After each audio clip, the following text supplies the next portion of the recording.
Hello and welcome everybody. So glad you could join me.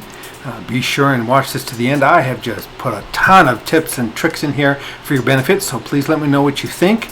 Let's get started right away. I begin by taking a horseshoe section on the top and then twisting the hair. As I hold it straight up, I begin twisting it until it starts to cave in on itself. And that's the technique that's going to give us curl. You'll notice I overdirect the sections to the back upper crown and the back of the head because I want it softer and looser around the face with more curl as I get into the length. And what you're going to notice as I get started is on my first model here is that I am sectioning the top section kind of in a horseshoe section. It doesn't have to be specific like that.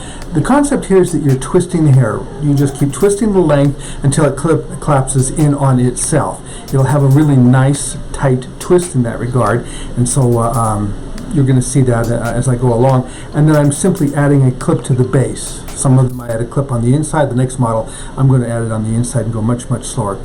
Now on this section of the first one, I do the first horseshoe section, right? And then I'm doing the second is the entire sides and to the back, right? That's because I want it straighter wherever you don't see, or wavy wherever you don't see the Banatu knot, the twist. So that's going to drag the curl, and I want that to be the case. I don't want it really tight. Maybe you do.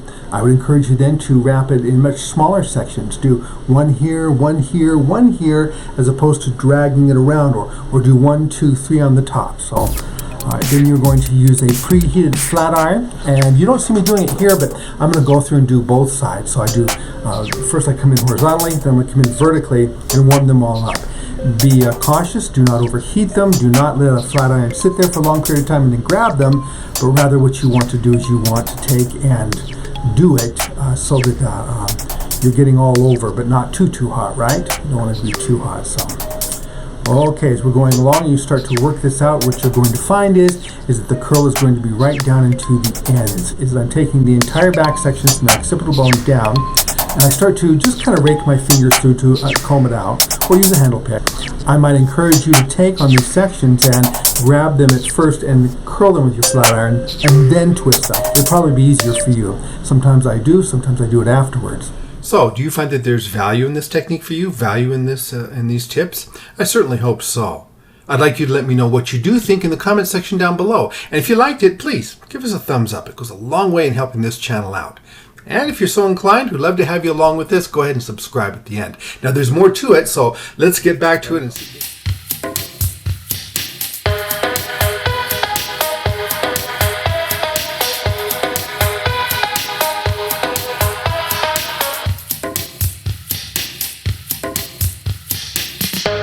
Then I'm using Techniart Infinium Spray.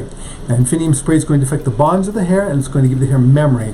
It's a L'Oreal Professional product. It came in from Leland Hirsch's old company years ago, Artec, I think it was called, I believe. Anyway, so I take those sections, and on this one, I'm using a duck bill just to go across the base. You'll notice on this one, I have not curled the ends. But I do curl them at the end. I would encourage you to do the very ends first, because it'll probably be much easier for you.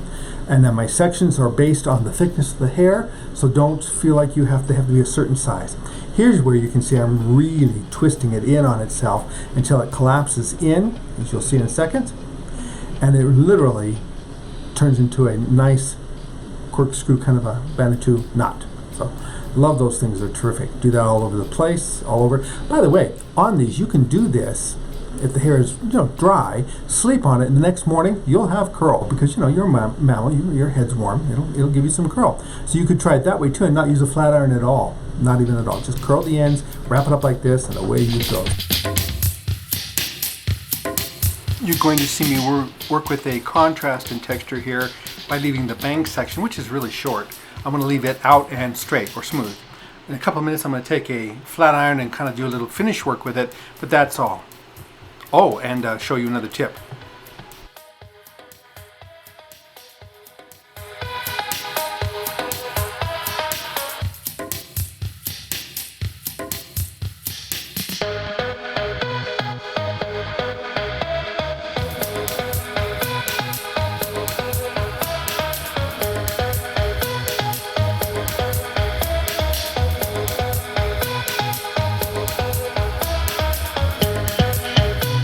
First though, let's begin by heating our Vanuatu knots, and what we're going to do is every angle, or several angles at least, just to get that in there the way we want it. Just heat them up, you can do it from the top, the sides, move it around a bit. Then once they've totally cooled, go ahead and start to remove them. Also, this is where you will see me go ahead and curl the ends on this particular technique as opposed to at the very start. As I mentioned, it's probably easier for you if you do it from the start, but I kind of like to do them both ways for different end results. My finish spray for this kind of work is always Kenra Volume Spray. I like the way it holds. It's not gummy or anything like that. They don't pay me to tell you that. I just really like it. In fact, the volume spray is one of the reasons why years ago I worked for Kenra as an educator. I really did like the spray. Well, I still do. Now, at any point when you want to do a little refining and the iron's been sitting for a while, take a clean, dry towel, transfer the heat out of the ceramic iron or whatever kind of flat iron you're using. Transfer the heat away from it so it's not too hot.